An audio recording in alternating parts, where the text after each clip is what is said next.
박노원의 라디오 매거진 위켄드.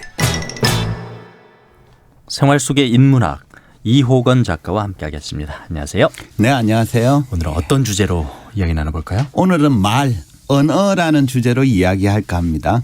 말은 기본적으로 자기의 생각이나 느낌을 표현하고 전달하는 수단이죠. 예. 인간은 이렇게 말하는 능력, 즉 언어 능력을 통해 공동체를 구성하고 찬란한 문명을 발전시킬 수 있었습니다. 이스라엘의 역사학자인 유발 하라리는 현생 인류인 호모사피엔스가 다른 경쟁자들을 물리치고 지배적인 위치에 오를 수 있었던 배경에도 인간이 가진 언어 능력 덕분이라고 단언한 바 있습니다. 네, 그러니까 뭐 우리 인류에게는 언어 능력이 축복인 거죠. 네, 그렇습니다. 그죠? 자신의 생각을 말로 잘 표현하는 사람, 그러니까 박노원 아나운서 같은 분들은 타인과 의사소통에 능할 뿐 아니라 타인을 설득하거나 협상하는 데도 유리한 면이 있습니다. 아나운서라면 말 잘할 것 같다는 그런 고마운 선입견을 갖고 계신데 네. 계속 유지하셨으면 좋겠습니다. 알겠습니다. 그러니까 말을 유창하게 잘하는 사람을 보면 저 사람은 아는 게 많고 생각이 참 깊구나 하고 긍정적으로 생각하는 경우가 있죠. 반면에 생각은 깊은데 그걸 말로 표현하는 데 서툰 사람은 여러모로 불이익을 당하기도 합니다. 아쉽죠. 그런 경우는 참. 그래서 네. 사람들은 자기 생각을 말로 표현하는 능력을 기르기 위해서 노력했고 그 결과 그런 능력을 길러주는 선생님이나 학원이 생겨나기도 했습니다. 혹시 말을 잘하는 능력을 길러주는 학원은 언제부터 있었는지 혹시 아십니까? 언제부터 있었는지는 잘 몰라도 우리나라에서부터 있지 않았나 싶은데 뭐 학원하면 대한민국. 그죠. 근데 우리나라보다 먼저 있었던 데가 어디냐 이러면 그리스예요. 그리스 시대에 소피스터라고 들어보셨을 겁니다. 고대 그리스요. 예. 예. 소피스터는 지혜로운 자를 뜻하는 그리스에서 유래한 말인데요. 기원전 5세기부터 기원전 4세기까지 그리스를 중심으로 활동했던 정치 사상가나 교사들을 지칭합니다. 이들은 출세를 바라는 사람들한테 지식과 재주를 가르치고 보수를 받았는데 네. 주로 이제 그들이 가르치는 내용이 사람을 설득하는 논변술이나 웅변술을 가르쳤습니다. 그러니까 요즘으로 치자면 말을 잘하는 방법을 가르쳐주는 스피치 학원 강사쯤 되겠네요. 이처럼 말을 잘하는 능력은 예나 지금이나 중요한 경쟁력이었습니다. 말을 잘하는 능력이 무리 중에서 자신을 돋보이게 만드는 원천이 되었기 때문입니다. 예. 말 잘하는 능력 일단 자신의 의사를 말이나 글로 제대로 표현하는 능력은 뭐 매우 중요하죠. 그래서 네, 그렇죠. 지금도 중요시하기 때문에 뭐 어려서부터 배우고 계속 학원도 다니고 뭐 그런 거죠. 예. 그렇죠. 네, 그렇습니다. 그래서 이제 요즘은 말을 잘하는 사람이 옛날보다 훨씬 많아졌습니다. 게다가 여러 방송에서도 각 직업 분야에서 말 잘하는 사람만 뽑아서 쉴 새 없이 말할 기회를 주기도 하잖아요. 또 정당에서도 말 잘하는 사람을 후보자나 대변인으로 선발해서 끊임없이 말을 하게 만들죠. 그 결과 현대인들은 말의 홍수 속에 살게 되었습니다. 특히 왜 요즘 같은 선거 시즌이 되면 말이 더 많아집니다. 모든 방송과 신문에서 온갖 사람들이 내뱉은 말 때문에 정신이 혼미할 정도가 되죠. 반대로 유권자 입장에서는 이런 넘쳐나는 말과 정보들 사이에서 알 권리가 충족된다라기보다는 오히려 길을 잃는 경우도 많습니다. 예. 뭐 정치 자체가 말로 하는 그죠? 일이기 때문에 예, 예. 어쩔 수 없는 거라고 하지만 뭐 선거철에는 그냥 말의 상찬 홍수죠. 예, 그렇습니다. 근데 이제 왜 이렇게 말이 넘쳐나느냐? 흔히 사람들은 언어가 정보 전달이나 의사소통 수단이 된다고 생각을 합니다. 뭐 틀린 말은 아닙니다. 근데 이제 선거철에 정치인들이 하는 말에는 그것 외에 다른 목적이 있는데요. 프랑스 철학자인 질 델레즈는 청계 고언이라는 두꺼운 책을 썼는데 거기에 언어학의 기본 전제들이라는 장에는 언어의 기능을 설명을 하는데 이렇게 적혀 있습니다. 한번 들어보세요. 언어는 정보 전달을 위한 것도 의사소통을 위한 것도 아니다. 언어는 정보의 소통이 아니라 명령어의 전달이다. 그러니까 들레즈에 따르면 언어는 올바른 정보나 진실을 전달해서 믿게 만드는 게 아니라 명령을 전달해서 복종하게 만드는 게 주된 목적이라고 본 거예요. 예컨대 한쪽 진영에서 상대방 후보의 비리 첩보를 얻으면 그걸 현란한 언어 표현에 담아서 상대를 공격합니다. 이때 당사자는 국민의 알 권리를 운운하지만 실제로는 그런 비리 혐의가 있는 상대 후보 찍지 말고 우리 후보를 찍으시오라고 전하는 뜻입니다.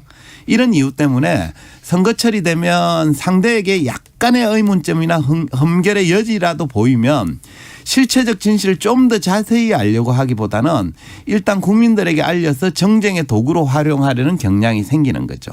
그러니 공격하는 쪽이든 또 그걸 방어하는 쪽이든 말이 많아질 수밖에 없습니다. 예. 지금 우리 경험하고 있잖아요. 그죠? 예. 뭐 말이 많아지니까 이제 사람들은 또 복잡해지는 거죠. 그렇죠. 뭐 혼란스러워하고 그렇죠. 그죠? 또 한편 말은 사람들의 관심을 집중시키는 효과가 있습니다. 철학자 비트겐슈타인은 언어가 사람의 관심을 조종하는 도구라면서 이렇게 주장했습니다. 언어는 하나의 도구이다. 언어의 개념들은 도구들이다.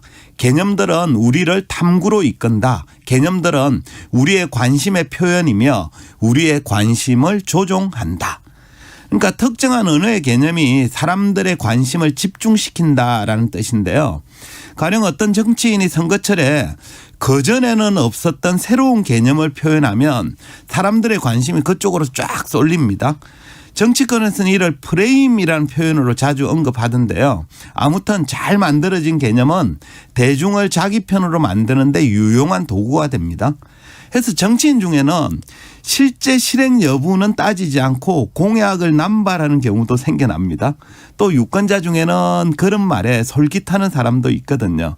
이처럼 언어가 의사소통 수단만이 아니라 명령을 내리고 사람들의 관심을 조종하는 수단이 되기 때문에 말을 많이 하는 사람이 점점 늘어나고 있는 거죠. 그런데 이제 말을 많이 하다 보면은 네. 실수도 많이 하고 네. 설화도 많이 입고 그렇죠. 네, 예. 맞습니다. 정확한 지적인데요. 옛 속담에 말 한마디로 천냥빚을 갚는다라는 말도 있지만 현실에서는 자기가 한 말 때문에 설화에 휩싸이는 경우가 더 많습니다. 왜 잘 나가던 유튜버가 말 한마디 잘못해서 퇴출당하는 경우도 있고요. 또 유명 연예인이 과거에 생각 없이 내뱉었던 말 때문에 인기를 잃는 경우도 있습니다. 이런 설화의 위험성이 큰 사람 중에는 정치인도 예외는 아닌 것 거의 같습니다. 대표적이죠. 그렇죠. 예. 맞습니다.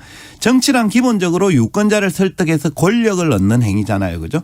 해서 정치인이 말을 하지 않을 도리가 없습니다. 말이 곧 유권자의 마음을 얻는 수단이 되기 때문인데요. 예. 하지만 대중을 향해 말을 많이 한다는 건 양날의 검이 될 수도 있습니다. 자기는 별 문제가 되지 않는다라고 생각해서 내뱉은 말이 화살이 되어서 자기 자신에게로 되돌아오는 경우도 많거든요. 정치가 말로써 이루어지는 일이기 때문에 네. 뭐 그렇죠. 예, 그런 위험이 높을 수밖에 없는 거죠. 네, 그죠.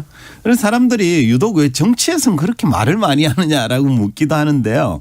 그건 말이 가진 본질적 특성 때문인데요. 언어는 기본적으로 사회적 약속이자 규칙입니다.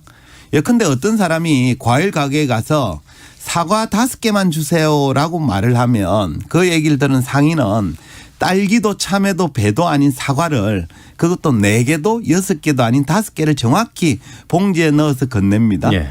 이런 일이 가능한 이유는 사람들 사이에서 그 해당 과일을 사과로 부르자라고 규칙을 정했고 5개라는 숫자의 의미에도 합의를 했기 때문에 가능한 일이죠.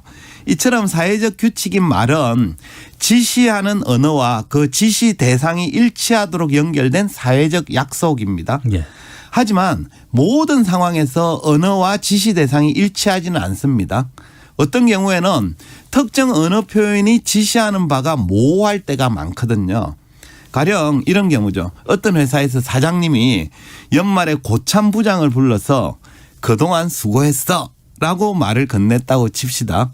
그럼 이 말을 들은 당사자는 그 해당 고참 부장은 기뻐해야 할까요? 슬퍼해야 할까요? 잘 생각해 봐야죠. 무슨 의미인지. 예. 그동안 수고했어. 이게 예. 되게 다양하게 해석될 여지가 예, 있지 올 한해 않습니까? 수고했다는 건지 예. 아니면 정말로 이제 그동안 수고했으니까 이제 집에 가라는 건지 예. 그죠? 예, 그렇습니다. 현실에서는 말은 언어 표현과 그것이 지시하는 대상이나 의미가 1대1로 연결되지 않는 경우도 많습니다. 그러니까 언어 규칙이 적용하는 범위가 집단이나 장소나 상황에 따라 다르기 때문인데요. 네. 가령 요즘 기업이나 노동계에서 자주 사용하는 말 중에 노동의 유연화라는 표현이 있습니다. 이 말은 집단에 따라서는 받아들이는 의미가 사뭇 다릅니다. 노동의 유연화라는 표현은 고용주 입장에서는 좀 긍정적으로 들리는 표현일 수 있습니다. 하지만 노동자 입장에서는 위협적인 말로 들릴 수 있습니다. 쉽게 자를 수 있다 이런 표현이잖아요. 네. 그죠? 따라서 대중 앞에서 말을 할 때 해당 표현의 사전적 의미나 내가 해석하고 있는 의미로만 생각하고 소통을 하면 자칫 생각지도 못한 설화에 휩싸일 수도 있습니다. 그럼 이런 이제 위험을 피하려면 네. 막으려면 네. 어떻게 해야 됩니까? 그러니까 설화에 휩쓸리지 않으려면 어떻게 해야 되느냐. 당연한 말이지만 말을 좀 가려서 할 줄 알아야 됩니다. 철학자 비트겐슈타인이 철학적 탐구라는 책에서 이렇게 조언했습니다. 한 낱말이 어떻게 기능하느냐는 추측될 수 있는 것이 아니다. 우리는 그 낱말의 적용을 주시하고 그로부터 배워야 한다. 예. 그러니까 비트겐슈타인에 따르면 어떤 낱말의 의미는 고유하게 정해지거나 고정된 게 아닙니다. 그 낱말이 어떻게 사용되고 어떻게 적용되는가에 따라 달라지는 거예요. 그러니까 어떤 집단에서는 농담처럼 웃어 넘길 수 있는 언어 표현이 다른 집단에서는 마음의 상처가 될 수도 있거든요. 해서 언어 표현이 그곳에서 어떻게 적용되는지가 중요한데 그걸 하기 위해서는 해당 집단 사람들의 삶의 문맥과 맥락을 잘 이해해야 합니다. 맞습니다. 그래서 정치인은 공약도 중요하지만 얼마나 유권자의 삶을 잘 이해하고 있는지도 중요합니다. 해서 정치인의 말을 듣고 해석을 할 때 그가 우리의 삶을 얼마나 잘 이해하고 있으면서 그 말을 하는지 이런 것들을 좀 판단할 필요도 있겠습니다. 예. 좋은 사람이 되어야 좋은 말을 할 수가 있다는 네. 건 뭐 당연한 얘기죠. 오늘도 생활 속의 인문학 이호건 작가와 함께했습니다. 말씀 고맙습니다. 네, 감사합니다.